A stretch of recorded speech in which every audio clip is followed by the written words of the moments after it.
I want to say one word about Hinduism: pluralism. And I want to say it because I see it to be under threat. To start with, let me make my position clear. I am a Hindu. I believe in all the gods and in the Supreme, whose various aspects are these many gods. I wrote a novel that celebrates Indian culture and its diverse heritage, created by the many religions that coexist in India. When I was 8 years old, my family moved into a house that stood next to a temple. Every morning, this is how I woke up.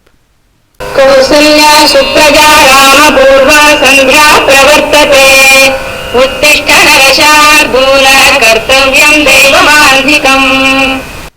When heard at the right volume, it can sound melodious, and the beauty of the hymn can sink in. But why would God need a wake up call? Isn't He always awake? And why such a rude call? When I visited temples, I asked more questions. Why would God need money? Isn't He the source of all plenty?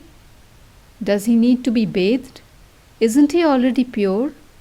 Why with milk, which is precious commodity in a malnourished country? Isn't He a well-wisher of people and cows? Why do we offer food to Annapurna? Why are some people allowed to reach Him faster? Why are some forbidden to enter the temple? And most importantly, why are people always asking things from God?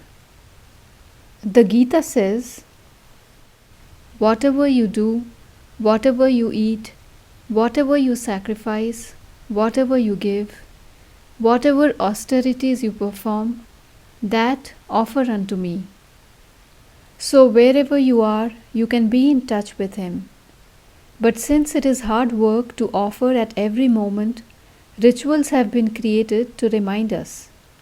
Evening prayers, days of fasting and diet restrictions, and so on. And since offering to a bodiless entity is difficult, we have idols. These are kept in sacred places in our homes. For collective worship, a common place was needed for these idols. Thus came the temples.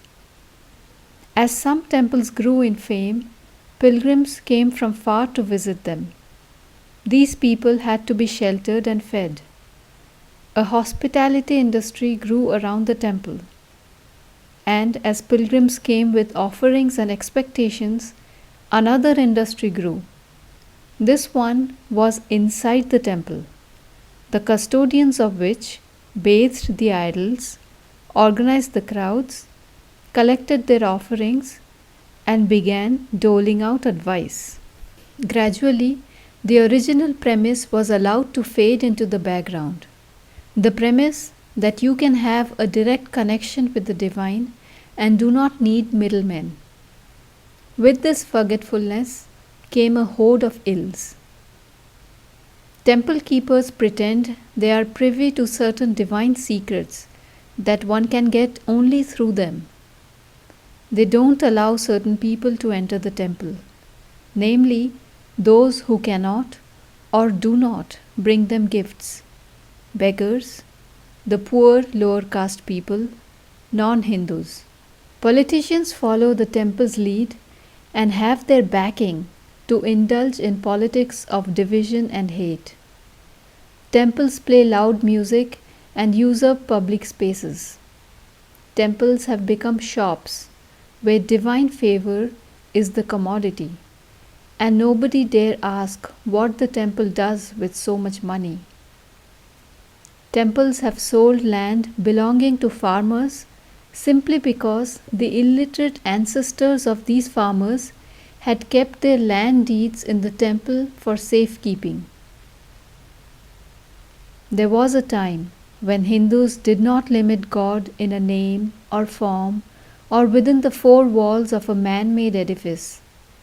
There were quiet temples artistically constructed where one could feel a deep communion with the divine. There still are many of this kind. There was also a time when difference was accepted and freedom of expression respected. Social reformers have tried to bring Hinduism back to its pristine state through their samajas, missions, and ashrams. More recently, culture workers are urging us to rethink our religious habits. Here are some contemporary examples from cinema. In Satyajit Ray's Ganushotru, the doctor who finds germs in the temple's sacred water is made the enemy of the people. He sees an epidemic coming, but his mouth is shut by the political industrial clique that gleans revenue from the pilgrimage industry. In Dharm, the priest believes he gets defiled if he interacts with anyone outside his religious class. Then he sees the mindless killing of innocent Muslims by intolerant Hindus. He realizes the true meaning of religion: compassion, love, cooperation, understanding. In Road to Sangam, one man dissolves the standoff between the Hindus and the Muslims and leads them to the true Sangam, the confluence of people of different faiths. More recently, Oh My God and PK have dealt with corruption within temples and fake gurus. They have ended up rubbing some people the wrong way. The main complaint is that they criticize Hinduism. There is an important point to note here. They criticize Hinduism as it has become now, not what it was in its origin.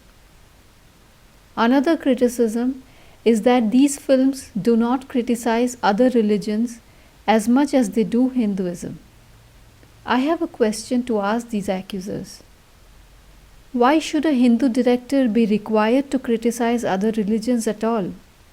Will you tolerate a Muslim or Christian critiquing Hinduism? A director's aim is self-critique, and as an insider, he has all the right. But I suspect the directors anticipated this and included criticism of other religions. Yet for some it wasn't enough. I would have preferred them to stick to Hinduism alone. The drama version of Oh My God, Kishan vs. Kanhaiya, had a greater impact on me precisely because it concentrated on critiquing Hinduism alone. All the courtroom arguments are from the Gita, unlike the film where a single shloka is quoted. That the Gita encourages reflection and self-critique becomes amply clear. In denouncing PK, some have picked on the actor because he is Muslim. He is not the producer, director, or scriptwriter. This shows a serious lack of rational thinking, among other things. India was once the land where people persecuted in their own countries found refuge. This was because the Hindu way of life included everything in a harmonious whole. Hinduism has many scriptures, many teachers, many gods, and a rich culture of dialogue. What dialogue means is that when you don't like a film, don't go about smashing the cinema hall. If others agree with you, the word will go around and the film will lose viewership. Negative publicity is publicity nonetheless. People did not know of M.F. Hussein's Saraswati until he was brought to court 25 years after he had made the painting. In 1996, people of other religions were being punished for Hindu desecration. But now, even Hindus themselves cannot comment freely on Hinduism, even if they point out malpractices in the religion and uphold its core teachings. Of course, there are many who appreciate their efforts, and I hope with time their number will grow. Critique is not only good, but essential for growth. If Hinduism has lost its true purpose in rituals, if it has bred intolerance, if it has become a plaything in the hands of politicians, it is because the Hindu has forgotten its true meaning.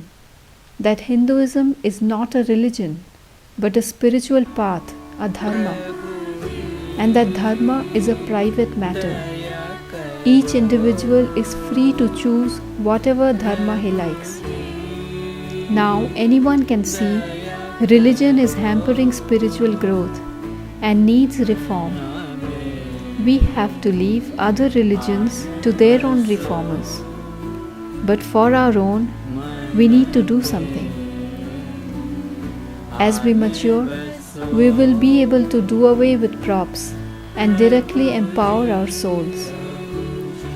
It will be the end of high-handed temples, narrow-minded priests, and fake gurus.